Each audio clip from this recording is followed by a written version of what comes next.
Lena, what are you doing right now? Why are you out in the middle of the day? I'm at work as usual. Because it's a weekday.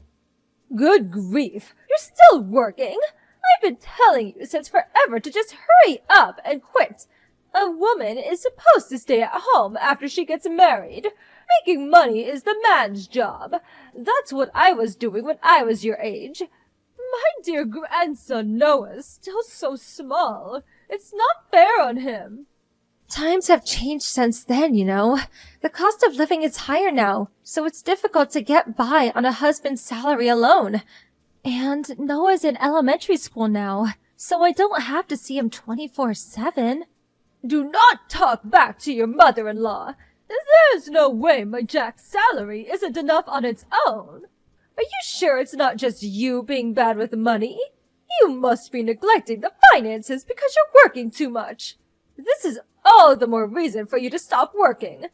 Even if you say that, you should quit your job and start devoting a little more time to learn how to cook. I tried the stew in the kitchen, but it tasted awful. Huh? Wait, did you come to our house again? Yes, I had errands to run, so I stopped by on the way. But no one was in, so I messaged you. Just hold on. Did you get another spare key made without telling us? I told you to stop doing that. Do not enter our house when we're not there. Why not? It's my son's house. Besides, I have to conduct surprise checks every now and then to make sure you're not slacking on the housework. And just as I suspected, whatever was in the pot was absolutely disgusting. Inside the fridge was a disorganized mess too. Don't eat our food without permission. That's our supper. I can't let my Jack or little Noah eat anything that disgusting. I threw it in the trash, so make it again. What? You throw it away? You'll get ill if you eat things like that. The flavor was too strong. It had a weird acidic taste. And it smelled weird. So I threw it all in the trash. What? Are you joking? You threw the chicken stew I've been preparing since this morning into the bin? That's Jack and Noah's favorite dish. Don't tell lies.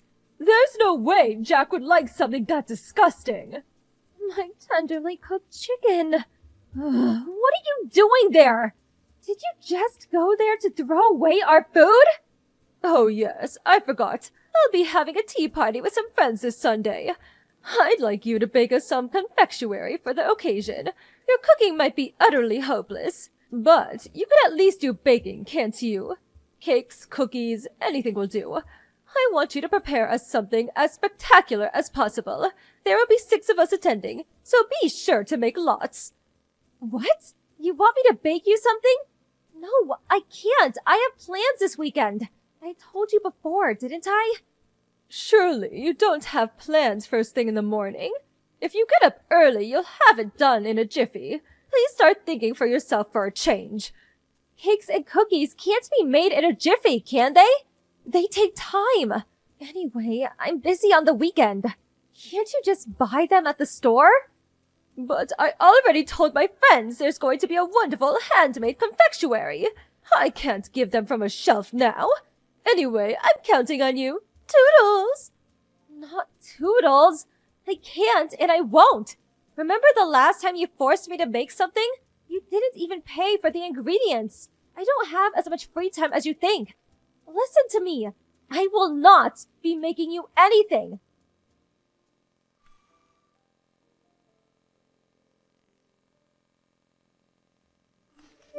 Hey, Jack. Your mom decided to let herself into our house again. She threw the chicken stew I made in the trash. What? Seriously?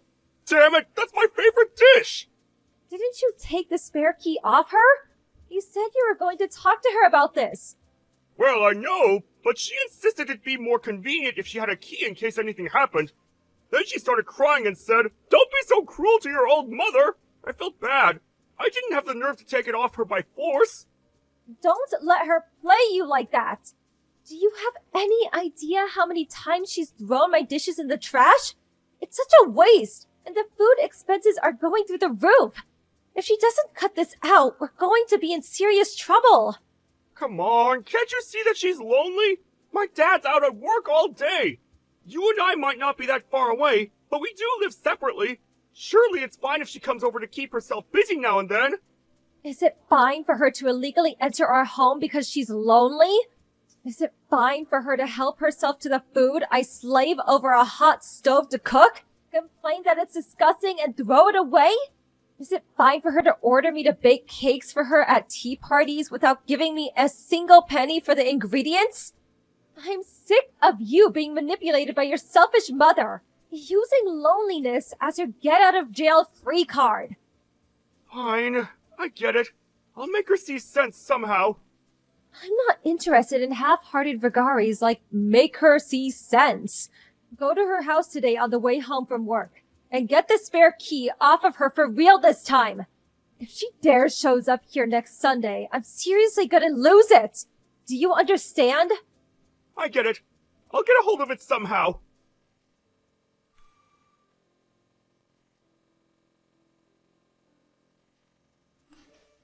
I'm very disappointed in you, Tina.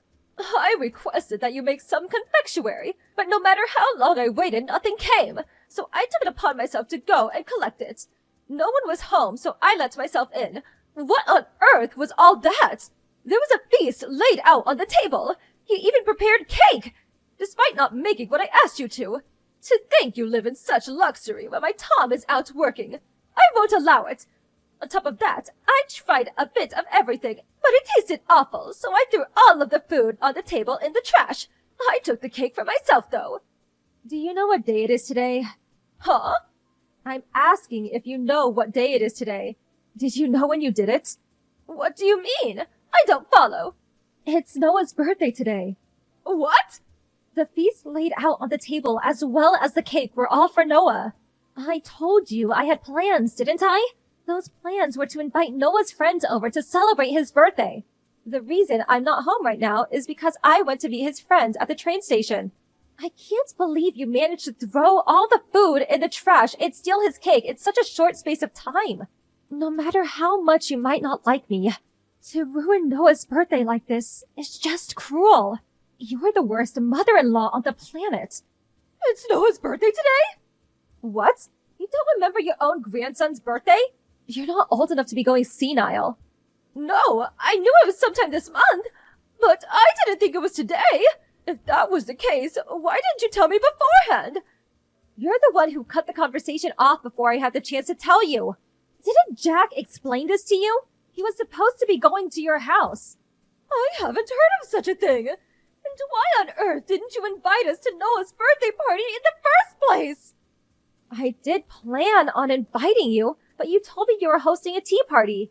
So I thought you could stop by another time and didn't say anything. Plus, your husband's at work. More importantly, how do you plan on making up for this? I had to cancel Noah's birthday party because of you. And after his friends went through the trouble of coming. What? Why did you have to cancel it? You could have ordered takeout for the food and grabbed a cake from the store. There are many alternatives. At least no one would have to eat your terrible cooking that way. What are you talking about? Noah can't eat regular food or cakes. You know that, right? Huh? Why? What? Are you seriously telling me you don't even remember Noah has allergies? Allergies? Noah? Since when? Since he was born. I told you as soon as I found out he had them. And since he can't eat milk, eggs, or shrimp, I made today's cake especially made to be allergen-free. The food too. And since some of Noah's friends are gluten intolerant, I went to a lot of effort to make sure everyone would have something to eat. It's going to take a long time to remake everything from scratch. Noah was so looking forward to finally being able to eat the same things as his friends. I didn't know that. You never tell me anything. I think what you mean is that you don't listen. You do nothing but talk about yourself. You don't even care about things that could put your grandson's life in danger. I can't let someone that dangerous near my son. So you better not come to our house until his allergies have gotten better. I'll be changing the locks. What? Why? I don't want someone who doesn't understand Noah's allergies coming and going as they please. For now, all you've done is throw our meals away. But who knows whether you might decide to cook him something yourself one day that contains stuff he's allergic to. Anyway, Noah's upset that you ruined his birthday. He burst into tears and shouted, "I don't want to see Grandma!" Well, I didn't know about his birthday or the allergies. Surely it can't be helped.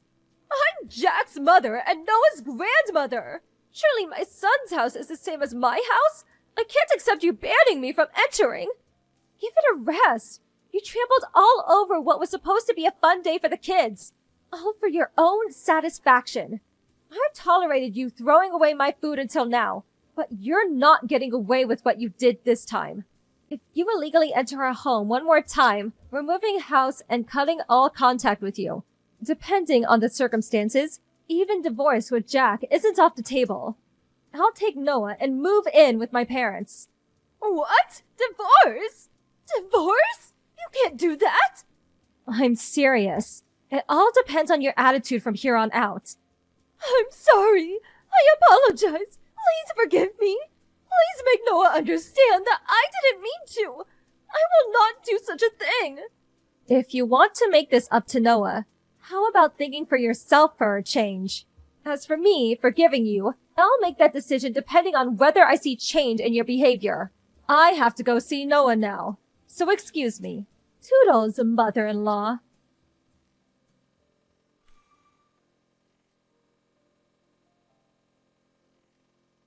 My mother-in-law immediately rushed over to apologize with cake and hors d'oeuvres in hand, but as usual, everything contained allergens. So we refused the food and took possession of her spare key. She stayed outside the front door shouting, causing a racket for a little while. But Noah, who was already in a bad mood from having his birthday ruined, took one look at her and shouted, "I hate Grandma!" and threw a screaming fit. She must have tattled on me to Jack straight away, because when he got home, he started complaining at me, saying, "Don't make my mom cry." But I swiftly lectured on him on how it was entirely his fault for not taking the key off her in the first place.